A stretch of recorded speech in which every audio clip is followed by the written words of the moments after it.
From the home of the Spirit Quartz, Hoek, South Africa, we have a central quartz crystal surrounded by the smaller quartz crystal. There's an underlying yellowishness to this guy. Some would say citrine.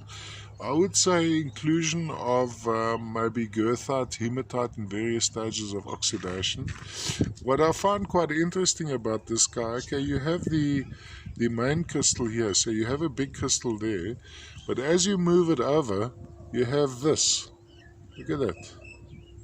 Yeah. Now on the still pictures, you need to spend a bit of time to try to figure it out. It was also for me to take actual photographs of this. I struggled to get the angles right. Display, well, it stands flat like this, but I would actually display it at an angle like this, because what's quite interesting are these little crystals behind, with of course the main crystal jutting out.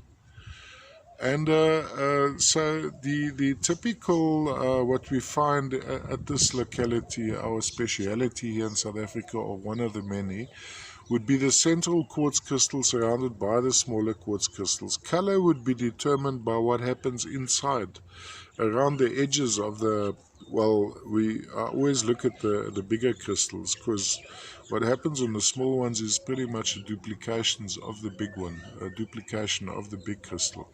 Here the yellowishness would be hematite come goethite. Now technically speaking, citrine, the coloration, is caused by oxidation of pyrite going into hematite, going into goethite. So pyrite losing its sulfur.